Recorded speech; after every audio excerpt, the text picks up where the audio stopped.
Il y a des moments dans l'histoire où se passe un changement très profond. On appelle ça des tournants historiques. Et nous sommes dans un tournant historique.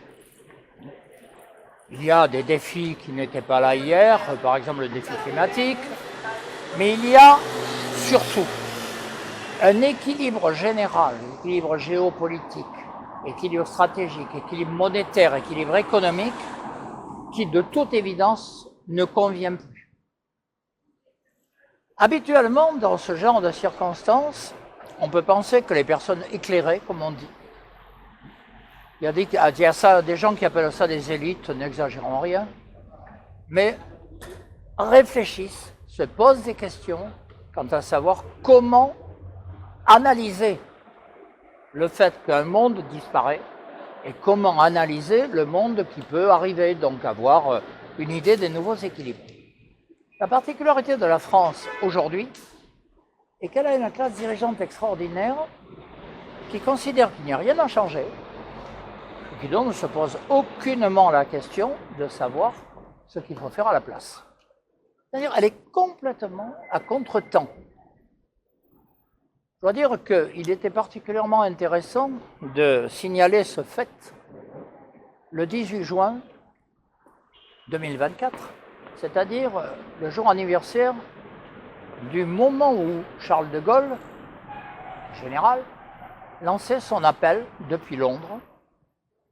Il faut reconnaître que cet homme voyait les dangers, présageait les conflits, envisageait la sortie.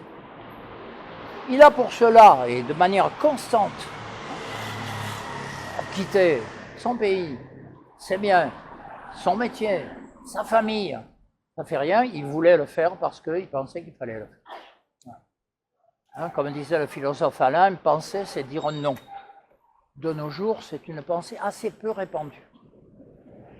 Alors voilà, y a-t-il encore dans notre pays des gens, des responsables qui savent dire non? Quand on voit ce qui se passe, en particulier lors des élections en ce moment, on en doute. Ils veulent surtout revenir au statu quo ante, n'auriez pas changé grand-chose. Et je me dis que donc nous devons porter la parole, non pas de brutalité, de changement, non. À titre personnel, je déteste la violence. Bon. Mais détester la violence, ça ne veut pas dire accepter n'importe quoi. Et lorsqu'un système ne marche plus, il faut qu'il change. Pour changer, eh bien, effectivement, la question c'est changer quoi et surtout qui le change. Changer quoi? Ben, cette question est posée de manière permanente depuis des années. Qui le change? Et c'est là qu'il y a un problème. C'est que les responsables veulent dire, c'est toujours nous. Or, le seul corps politique qui est habilité en démocratie à dire ce qu'il faut faire et comment il faut changer, c'est ce qu'on appelle le peuple. Or, le peuple, bien sûr qu'il existe. Encore faut-il qu'on lui permette d'exister. Et tout est fait pour l'empêcher.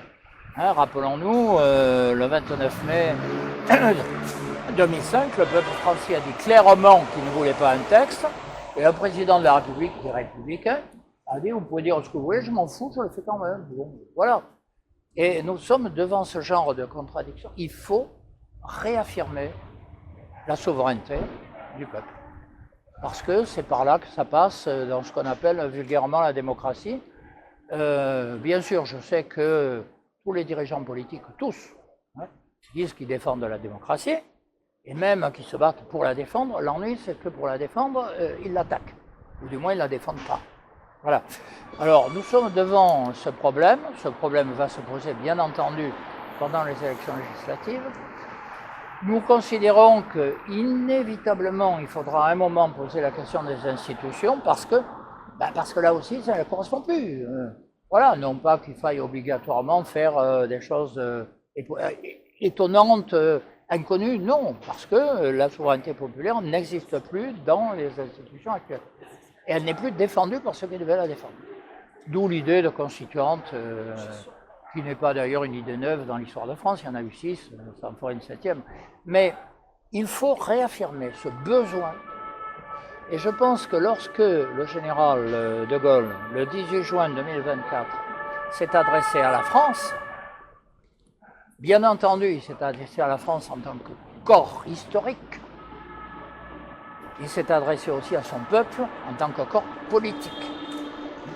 Je ne pense pas que lui aurait bafoué un référendum. D'ailleurs, quand il y en a eu un qu'il a perdu, il est parti.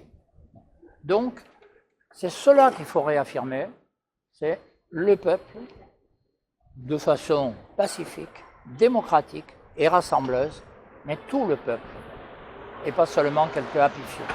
Merci. Merci André.